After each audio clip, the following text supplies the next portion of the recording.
Audio Jungle। Hello साथियों, नमस्कार। Rajasthan geography class ये शुरू हो चुकी है और आज की सीरीज 6 नंबर वाली चल रही है। Rajasthan geography topic wise one liner question हम यहाँ पर 25 क्वेश्चन देखेंगे साथियों। सभी क्वेश्चन अति महत्वपूर्ण है और आज का टॉपिक है प्रमुख सिंचाई परियोजनाएं। प्रमुख सिंचाई परियोजनाएं, इससे रिलेटेड कुल 25 क्वेश्चन यहाँ पर देखने वाले हैं। चैनल पर पहली बार देख रहे हो तो चैनल को सब्सक्राइब जरूर करें और बेल आइकन पर भी क्लिक कर दें ताकि जो भी वीडियो अपलोड हो उसकी सूचना आपके मोबाइल पर पहुंच सके सबसे पहले। चलिए शुरू करते हैं बिना देरी किए हुए सीरीज को और देखते हैं क्वेश्चन किस टाइप के होने वाले हैं। यहाँ पर पहला क्वेश्चन है साथियों, राजस्थान की सिंचाई परियोजनाएं मुख्य रूप से कितने प्रकार की है। राजस्थान की सिंचाई परियोजनाएं मुख्य रूप से कितने प्रकार की होती है। तो यहाँ पर आप 4 प्रकार याद रखेंगे। इसके कौन कौन से हैं तो देखो, एक तो है बहुउद्देशीय परियोजनाएं, बहुउद्देशीय परियोजनाएं, और दूसरी है वृहद परियोजनाएं, तीसरी है मध्यम परियोजनाएं और चौथी है लघु परियोजना। तो इस प्रकार आपको ये चारों प्रकार याद रखने हैं। यहाँ पर क्वेश्चन अति महत्वपूर्ण है साथियों और इनको हम देखेंगे यहाँ पर बहुउद्देशीय परियोजनाएं के बारे में। ये लो, मैंने यहाँ पर दूसरा क्वेश्चन यहाँ पर ऐड कर दिया है तो यहाँ पर इसके बारे में देखेंगे। बहुउद्देशीय सिंचाई परियोजनाएं हैं तो ये क्या है, तो वह परियोजना जिससे अनेक उद्देश्य पेयजल, विद्युत, सिंचाई, अन्य कार्यों हेतु जल उपलब्ध करवाना होता है। जैसे बात करें अपन भाखड़ा नांगल, व्यास चंबल परियोजना, माही बजाज सागर परियोजना, ये सब इसके अंतर्गत आती है साथियों। यहाँ पर देखो तीसरा क्वेश्चन है, राज्य में सिंचाई के प्रमुख स्रोत है। राज्य में सिंचाई के प्रमुख स्रोत कौन कौन से हैं, तो कुएं हैं, नलकूप है, नहरें हैं, तालाब है, ये सब इसके अंतर्गत आएंगे। 2022-23 में कुल सिंचित क्षेत्र का लगभग 69.17% भाग कुओं और नलकूपों द्वारा सिंचित है, जबकि लगभग 28.60% भाग नहरों द्वारा सिंचित है, 0.31% भाग तालाबों द्वारा और शेष 1.92% भाग अन्य साधनों द्वारा सिंचित है। तो साथियों ये भी आपको याद रखना है इसके बारे में, सिंचित भाग कितने % है। चौथा क्वेश्चन देख लेते हैं। यहाँ पर क्वेश्चन है साथियों, वर्ष 2023-24 में राज्य में सकल सिंचित क्षेत्र है कितना हेक्टेयर है, तो 129.60 लाख हेक्टेयर है, जो कि वर्ष 2022-23 के 125.83 लाख हेक्टेयर की तुलना में 3.00% अधिक है। तो ये आपको याद रखना है यहाँ पर। इसके बाद में देखो पांचवा क्वेश्चन है, अजमेर की जीवन रेखा। अजमेर की जीवन रेखा बीसलपुर परियोजना का नाम याद रखें यहाँ पर। और इनसे लाभान्वित जिले कौन कौन से हैं। लाभान्वित क्षेत्र की बात करें तो देखो जयपुर है, अजमेर, केकड़ी, नसीराबाद, सरवाड़, ब्यावर, किशनगढ़ व रास्ते में आने वाले गांवों को पेयजल व टोंक जिले में 81,800 हेक्टेयर क्षेत्र में सिंचाई सुविधा ये उपलब्ध करवाती है। तो ये भी आपको याद रखना है। और बीसलपुर परियोजना का प्रारंभ कब हुआ था, तो वर्ष 1988 और 89 में इसका प्रारंभ हुआ था। टोडा रायसिंह टोंक के पास बीसलपुर गांव में बनास नदी पर 574 मीटर लंबे व 39.5 मीटर ऊंचे बांध का निर्माण किया गया।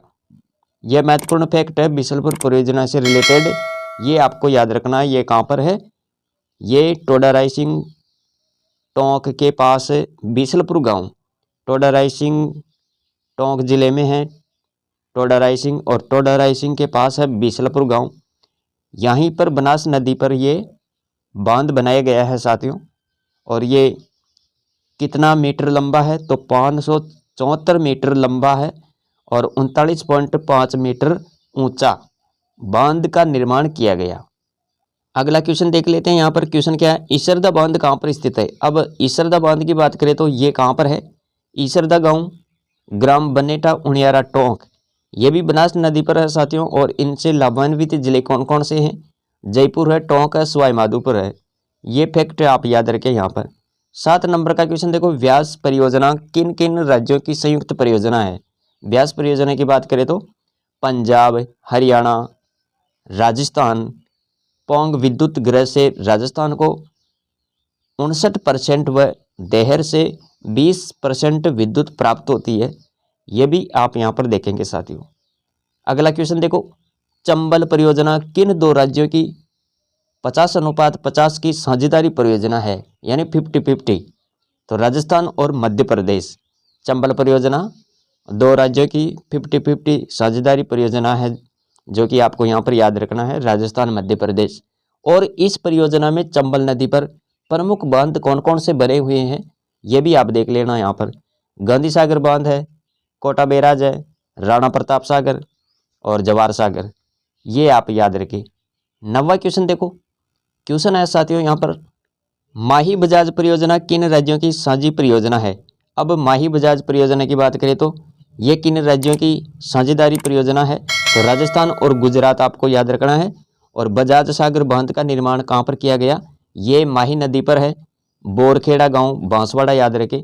और कडाना बांध की बात करें तो कडाना बांध ये हैं गुजरात में, 1983 में निर्मित हुआ तथा 1 नवंबर 1983 को राष्ट्र को समर्पित है। ये विद्युत क्षमता कितनी है इनकी? तो यहाँ पर आप याद रखेंगे 140 मेगावाट और समस्त विद्युत राजस्थान को प्राप्त होती है। 10 नंबर का क्वेश्चन देख लेते हैं। माही बजाज सागर परियोजना से राजस्थान के किन क्षेत्रों से सिंचाई लाभ प्राप्त होता है? सिंचाई लाभ प्राप्त होता है। माही बजाज सागर परियोजना से राजस्थान के किन क्षेत्रों में सिंचाई लाभ प्राप्त होता है? तो डूंगरपुर के आसपुर, सागवाड़ा, सीमलवाड़ा, बांसवाड़ा के जनजातीय क्षेत्रों में 80,000 हेक्टेयर भूमि में सिंचाई सुविधा उपलब्ध होती है। यह भी अति महत्वपूर्ण क्वेश्चन है साथियों। इसके बाद में देखो यहाँ पर अगला क्वेश्चन क्या है, गंगनहर परियोजना कहाँ से निकलती है? गंगनहर परियोजना कहाँ से निकाली गई है? यह भी आप याद रखेंगे। यहाँ पर फिरोजपुर पंजाब के निकट हुसैनीवाला में सतलज नदी से निकाली गई है। और गंगनहर की कुल लंबाई की बात करें तो 129 किलोमीटर है। इसमें 112 किलोमीटर तो पंजाब में और 17 किलोमीटर की बात करें तो ये राजस्थान में शिवपुर श्री गंगानगर तक है। 26 अक्टूबर 1927 को वायसराय व गवर्नर जनरल लॉर्ड इरविन द्वारा शिवपुर हेड वर्क्स पर गंग नहर का उद्घाटन किया गया। ये भी फैक्ट आप यहाँ पर याद रखेंगे साथियों। और सिंचाई क्षेत्र की बात करें तो ये गंगानगर आ जाएगा, यहाँ पर गंगानगर जिला सिंचाई क्षेत्र। इसके बाद में देखो यहाँ पर 12 नंबर का क्वेश्चन है, गुड़गांव नहर कहाँ से निकाली गई? ये उत्तर प्रदेश की आगरा नहर, उत्तर प्रदेश की आगरा नहर ओखला हेड वर्क्स से गुड़गांव नहर निकाली गई, जो डीग जिले की पहाड़ी तहसील के काकनखोरी गांव में प्रवेश करती है। वर्तमान में इस नहर का नाम यमुना लिंक नहर परियोजना कर दिया गया है। ये भी आप यहाँ पर याद रखेंगे साथियों। इस परियोजना के तहत यमुना जल समझौते में राजस्थान को आवंटित जल का 70% भाग उपयोग में लिया जाएगा। 13 नंबर का क्वेश्चन देखो अब यहाँ पर, भरतपुर नहर की लंबाई कितने किलोमीटर है? भरतपुर नहर की लंबाई की बात करें तो ये 28 किलोमीटर है। उत्तर प्रदेश में 16 किलोमीटर, राजस्थान में 12 किलोमीटर। यह नहर पश्चिमी यमुना नहर से निकाली है, तो ये भी आप याद रखेंगे यहाँ पर। 14 नंबर का क्वेश्चन देखो, यमुना जल उपयोग हेतु राजस्थान के किन जिलों में यह परियोजना बनाई गई? यमुना जल उपयोग हेतु राजस्थान के किन जिलों में यह परियोजना बनाई गई? तो याद रखें कौन कौन सा क्षेत्र है यहाँ पर, भरतपुर है, डीग, झुंझुनू, सीकर, चूरू में सिंचाई हेतु यह परियोजना बनाई गई है। और इसके बारे में आपको याद रखना है यहाँ पर 12 मई 1994 को यमुना जल बंटवारे हेतु हरियाणा, उत्तर प्रदेश, राजस्थान, हिमाचल प्रदेश, दिल्ली के मध्य हुए समझौते में 1.119 BCM पानी राजस्थान में आवंटित हुआ। इसके बाद में देख लेते हैं यहाँ पर 15 नंबर का क्वेश्चन क्या कह रहा है, मनोहर थाना परियोजना किस जिले में है? मनोहर थाना परियोजना ये झालावाड़ जिले में मनोहर थाना कस्बे के समीप परवन नदी पर है और इसकी क्षमता कितनी है? 54,000 हेक्टेयर। 16 नंबर का क्वेश्चन देखो यहाँ पर, राजस्थान में सर्वाधिक भराव क्षमता वाला बांध कौन सा है? राजस्थान में सर्वाधिक भराव क्षमता वाला बांध की बात करें तो राणा प्रताप सागर है। और बात करें राजस्थान का सबसे लंबा बांध कौन सा है, तो वह है माही बजाज सागर। 17 नंबर का क्वेश्चन देखो, गंग नहर से कितनी शाखाएं निकलती है? गंग नहर से कितनी शाखाएं निकलती है? 4। मारवाड़ का अमृत सरोवर बांध कौन सा है? जवाई बांध। राजस्थान का सबसे ऊंचा बांध जाखम बांध। 18 नंबर का क्वेश्चन देखो, राजस्थान की पहली सिंचाई परियोजना कौन सी है जिसमें संपूर्ण सिंचाई फव्वारा पद्धति से होती है? वह है नर्मदा नहर। नर्मदा नहर याद रखें यहाँ पर। और यमुना लिंक नहर 2 राज्यों की संयुक्त परियोजना है, राजस्थान हरियाणा। इसके बाद में देखो यहाँ पर वह परियोजना जिसका प्राचीन नाम सिद्धमुख नहर था, कौन सी परियोजना वह? तो वह है राजीव गांधी नहर परियोजना। यह भी आप याद रखिएगा यहाँ पर।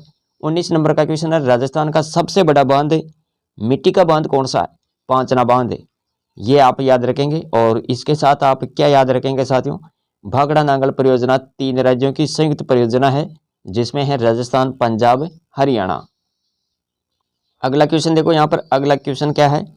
इंदिरा गांधी नहर में लिफ्ट नहरों की संख्या कितनी है? तो वो याद रखेंगे आप 7। इंदिरा गांधी नहर परियोजना का उपनाम है राजस्थान की जीवन रेखा, मरुगंगा भी इसे कहते हैं, और रेगिस्तान की स्वर्ण गंगा भी इसी को बोलते हैं। इसके साथ आपको याद रखना है यहाँ पर 21 नंबर का क्वेश्चन क्या कह रहा है? विश्व की सबसे लंबी नहर परियोजना कौन सी है? तो विश्व की सबसे लंबी नहर परियोजना की बात करें तो साथियों यहाँ पर देखो इंदिरा गांधी नहर परियोजना होगा। और इंदिरा गांधी नहर की लंबाई कितनी है? 449 किलोमीटर है। 449 किलोमीटर आपको याद रखना है। और इंदिरा गांधी नहर से कितनी शाखाएं निकाली गई है? तो 9 शाखाएं याद रखें यहाँ पर। 22 नंबर का क्वेश्चन देख लेते हैं। क्वेश्चन क्या कह रहा है? अकलेरा बांध किस जिले में स्थित है? अकलेरा बांध ये कौन से जिले में है? तो आप याद रखेंगे यहाँ पर 12 जिला, 12 जिला में है ये। और किशनगढ़ के समय पर निर्मित बांध है। 23 नंबर का क्वेश्चन है, जसवंत सागर बांध किस जिले को सिंचाई उपलब्ध कराने हेतु बनाया गया है? तो वह है जोधपुर जिला। यानी जसवंत सागर बांध जोधपुर जिले को सिंचाई उपलब्ध कराने के उद्देश्य से बनाया गया है। और यहाँ पर आप याद रखिएगा लूणी नदी पर बिलाड़ा तहसील में निर्मित जिले का ये सबसे बड़ा बांध है। ठीक है, आगे बात करते हैं। 24 नंबर का क्वेश्चन देखो, बंद बरेटा बांध किस नदी पर निर्मित है? तो ये भरतपुर के बयाना तहसील के बरेटा गांव में कुकुंड नदी पर यह निर्मित है बांध। कुकुंद नदी आपको याद रखनी है यहाँ पर। और 1897 में निर्मित भरतपुर की सबसे बड़ी बांध परियोजना है यह। इसी के साथ आपको याद रखना है निर्माण जसवंत सिंह के काल में 1866 में प्रारंभ हुआ, जो कि महाराज राम सिंह के कार्यकाल में बनकर यह तैयार हुआ था। और बंद बरेटा के पास पहाड़ी पर एक महल बना हुआ है और इस महल का क्या नाम है? किशन महल। ये भी आप याद रखिएगा यहाँ पर। और ये बांध बयाना व रूपवास तहसीलों में सिंचाई का काम करता है, सिंचाई के काम आता है। ये फैक्ट आप यहाँ पर देखेंगे। इसके बाद में देखो आज की सीरीज का ये जो लास्ट क्वेश्चन है साथियों, इसके बारे में देख लेते हैं यहाँ पर। टोरडी सागर बांध कहाँ पर स्थित है? टोरडी सागर बांध की बात करें तो ये टोंक जिले की मालपुरा तहसील के टोरडी सागर गांव में निर्मित है। और रामगढ़ बांध परियोजना बाणगंगा नदी पर निर्मित बांध है। और साबरमती बांध की बात करें तो यह साबरमती नदी पर निर्मित है साथियों। इससे राजस्थान और गुजरात राज्यों को सिंचाई हेतु जल उपलब्ध होता है। तो ये थी आज की सीरीज जिसमें हमने कुल 25 क्वेश्चन यहाँ पर आराम से पढ़े हैं, विस्तृत रूप में पढ़ने की कोशिश की है। और ये टॉपिक इन 25 क्वेश्चन के माध्यम से हमारा यहाँ पर कंप्लीट हो जाता है। फिर भी हम यहाँ पर बार बार क्वेश्चन लेकर आते ही रहते हैं, सीरीज चलाते ही रहते हैं। अलग अलग टाइप से हम यहाँ पर अपलोड करते हैं वीडियो। ये one liner topic wise series चल रही है। प्रत्येक टॉपिक को हम यहाँ पर कवर करेंगे। अगर आप चैनल पर अभी तक जुड़े नहीं हैं तो चैनल को ज़रूर सब्सक्राइब कर लीजिए। और ये क्लास पसंद आई है तो वीडियो को लाइक करें और प्यारा सा कमेंट ज़रूर करें। तो मिलेंगे अगली वीडियो में। आज के लिए इतना ही। Thanks for watching.